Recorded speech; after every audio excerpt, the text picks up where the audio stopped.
Hello, I'm Francesca Wilmot, and I'm a curator here at the Crocker Art Museum. And we're standing here on the third floor outside of Black Artists in America, from civil rights to the bicentennial. And this is a special exhibition that's on view at the Crocker through May 19th of this year, 2024. And it travels to us from the Dixon Gallery and Gardens in Memphis, Tennessee.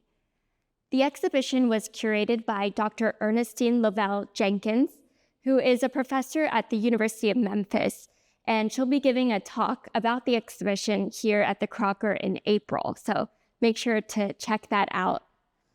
The exhibition features 60 brilliant and powerful artworks made by some of the leading artists during the 1950s, 60s, and 70s in the United States. So I want to draw your attention to our title wall here on my left. And the type foundry called Vocal Type came up with a typeface that's called Martin. And Martin is inspired by the 1968 Memphis sanitation strike. And we wanted to use this typeface for the exhibition to pay homage to the origins of the show in Memphis, as well as the time period, the civil rights movement, where this exhibition is really focusing. And the graphic designer for this typeface describes it as a non-violent typeface. You might remember it from the posters that say, "I am a man." So we think it really encapsulates a lot of the ideas with the exhibition. So I hope that you'll enjoy this tour, and we can go on inside now. So now we're standing inside the gallery, and often with Crocker exhibitions, the narrative kind of unfolds once you turn right inside the gallery. But with this exhibition, you should come toward the left and you'll find yourself over in this corner. And this is where the exhibition begins. So I wanted to start by telling you about this work by Betty Saar. It's called Remember Friendship, and it's in the Crocker's collection. And one of the big takeaways from this exhibition is that we want to emphasize that artists were working with both figuration and abstraction throughout this entire period. Often in art history, scholars talk about the evolution of Black art moving from social realism, depicting political themes, to the universal truths of abstraction. And that's just not the case. Artists were exploring both figuration and abstraction throughout the 20th century and beyond through today. And that's something we really wanted to drive home in this exhibition. So the Crocker had the opportunity to include works from the collection in conversation with the works that are touring with the show. And one of the works from the Crocker's collection is Betty Saar's Remember Friendship from 1975. This is a work that the museum acquired in 1975, the same year that it was made. Betty Saar often includes autobiographical materials in her pieces. And this work, she's using objects and belongings that belonged to her great aunt, Hattie Parson Keyes. And Betty Saar was very politically engaged. She was involved with the feminist movement. And in this piece, you can see two women wearing these ornate hats, kind of gazing at one another. And when you look at this in relation to the title, Remember Friendship, I think she's talking about the importance of solidarity among women, and especially among African American women who are not only encountering racism, but also encountering sexism. So another section toward the beginning of the exhibition focuses on artists who are linked with the group called Spiral. And one of the big takeaways from this section is to demonstrate how African American artists were self-organizing to create an infrastructure and a market that didn't exist for them within the art world during that time. And so in 1963, 15 artists came together shortly after the March on Washington to create a group where they supported one another's practices and had very lively debates about what is the function of Black art. And so the consensus was that it should remain open, that there shouldn't be one definitive aesthetic, but rather it should be encompassing of many different styles and beliefs. One of the founding members, Hale Woodruff, came up with the name for the group, Spiral. And he chose this name because he said, from a starting point, it moves outward, embracing all directions, and yet constantly forward. And so there's this belief that Black art should really be open and pluralistic, including many different modes of working and many different styles. So the group was very diverse in terms of the aesthetics. However, there was only one woman in the group of 15 members, and that was the artist Emma Amos, whose work you can see here. Emma Amos was relatively young at that time. She was in her 20s, and she later reflected that she felt like she was accepted into the group because she was seen as a younger woman and wasn't as threatening as artists like Faith Ringgold, who talked with Romare Bearden about being in the group, but wasn't actually welcomed into the group. So other members of the group included Romare Bearden, William Majors, Merton D. Simpson. We have a work by Richard Mayhew that's around the corner. And as you go through the show, you'll notice that they each worked in a very distinct way. So this is a piece called Three Figures by Emma Amos. And you can see that there's one African-American woman within this group of three figures, and she's partially clothed. And Emma Amos did this for a reason.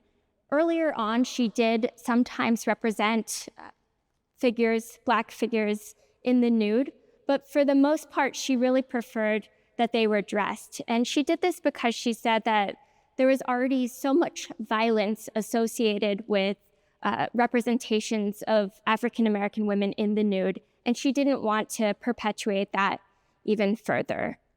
And so as you approach this painting, pay close attention to the subtlety and the variations within the figure's skin colors.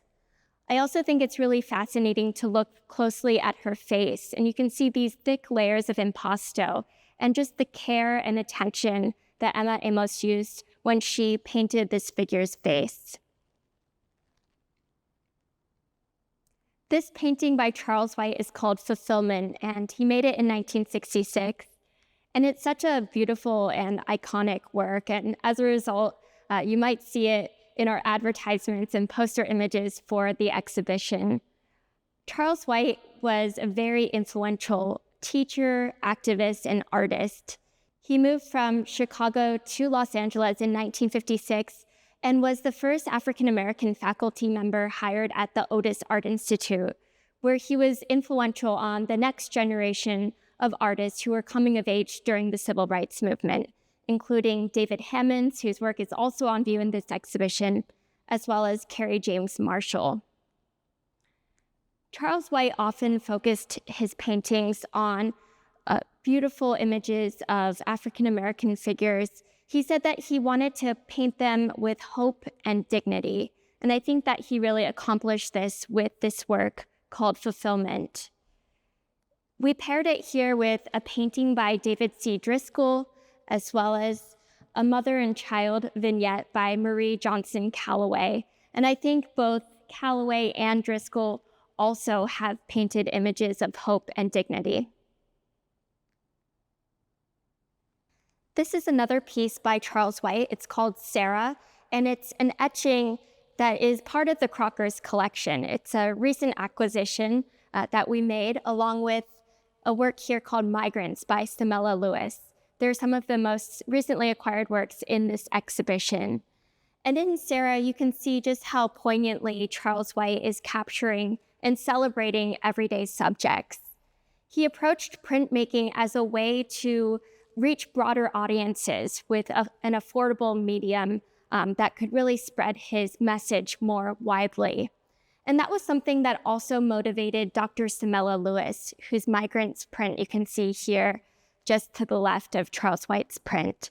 And she worked a lot with linocut.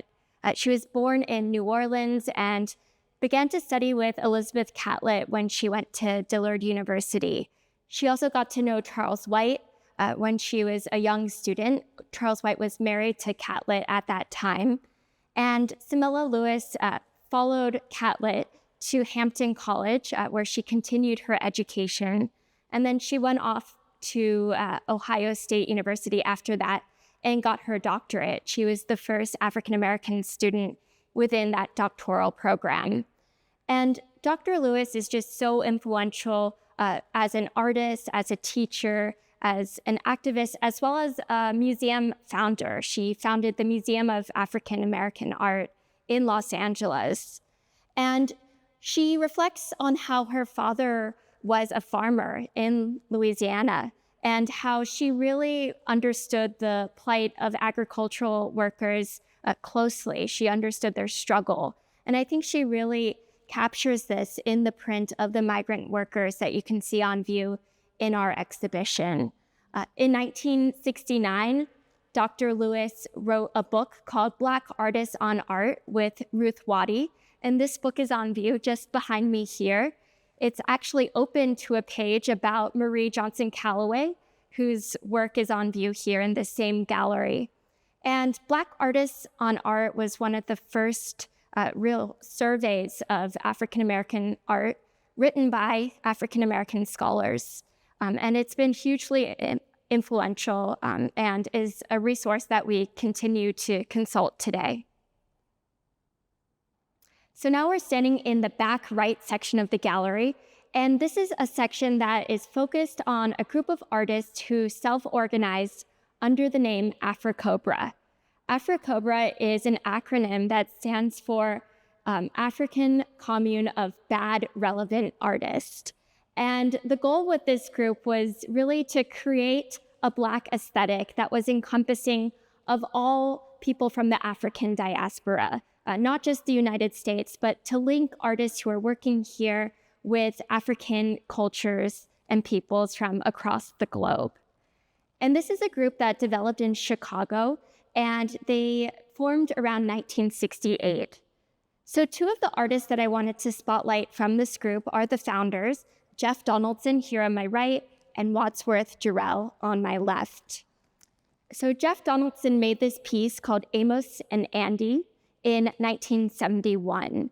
And you might recognize the name from the long-running radio sitcom. It ran from around 1928 through the early 1960s. And it was a radio program that was really creating negative stereotypes about African-American people. It was really premised on two Black men who were played by white actors. And it was about their relationship and their dialogue. And so in this piece from 1971, Jeff Donaldson is reclaiming these figures of Amos and Andy. And he situates them here on kind of a throne as though they're African elders. He's drawing imagery from the Yoruba culture. The act of twinning or twinship is something that's often seen in traditional Yoruban art objects. Situated between these two men is a machine gun. So you can see they're not vulnerable figures any longer, but here they're really empowered. And I think that's something that Jeff Donaldson wanted to communicate with this work. On my left, we have a piece called Liberation Soldiers by Wadsworth Jarrell. And this piece really embodies the Africobra aesthetic. Oftentimes you'll see Kool-Aid colors. You can see this kind of psychedelic patterning. And usually there's also text embedded within the piece. So within this Liberation Soldiers piece, Wadsworth Jarrell is thinking about the Black Panther Party, and he's really creating this piece in honor of them. And you can see different words. Some of them are profane, so I will not read them on camera, but I invite you to come and take a closer look at this piece and experience it for yourself. The next section of the exhibition is focused on Black American expatriates, and it looks how artists left the United States in search for greater freedoms abroad.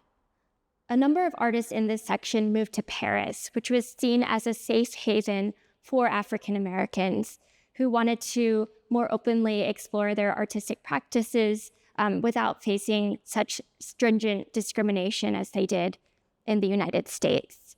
And one of those artists is Beaufort Delaney, whose portrait of James Baldwin you can see here. This is a painting from 1965, and this was a time when Delaney and Baldwin were both living in Paris. So Delaney was about 20 years older than Baldwin, and he was Baldwin's mentor. The two of them exchanged a lot of creative ideas, and they were often looking toward one another for support and stimulation within their different practices. And so as a novelist, Baldwin really inspired Delaney to think more expansively about his painting practice and vice versa. And I think that the way that Delaney captured Baldwin here with this vibrant yellowy green paint is somewhat unexpected. It's not what you would necessarily expect from a portrait. But to me, it really captures the vibrancy of their friendship and the stimulation that he experienced in the different conversations that he had with Baldwin. There's another painting just behind me, an abstract painting by Delaney that was done the decade prior. And I think it's really important to have these two works in dialogue in the exhibition. I mentioned at the start that one of the goals of our show is to demonstrate that artists were working both with figuration and abstraction, that there wasn't this tidy evolution away from figuration toward non-objective abstraction. And I think seeing a later figurative painting alongside an earlier abstraction by the same artist really drives that point home. In 1971, Frederick Brown painted this larger-than-life painting called In the Beginning, and he painted this in New York. He grew up in Chicago and studied at Southern Illinois University with Buckminster Fuller, the architect. And he credits Buckminster Fuller for his love of massive proportions, as well as his fascination with the cosmos and the universe. And the title of this piece is really related to that, In the Beginning. He painted this just 2 years after the moon landing in 1969, and he thought often about outer space and about our place within the larger scheme of things. This painting also brings in Brown's fascination for improvisation and jazz. And after he moved to New York in 1970, his Soho warehouse became a hub for artistic and musical discourse. So the who's who of the New York art scene and jazz scene came together in his studio to play music and to talk about art. After he made these large-scale abstractions, he moved on to painting portraits of jazz musicians. And one other fun thing about this painting is that while Brown was living in New York, he was mentored by the abstract expressionist painter Willem de Kooning. And I think you can really see the way that he's nodding to de Kooning's loose brushwork and his kind of freestyle within Brown's painting.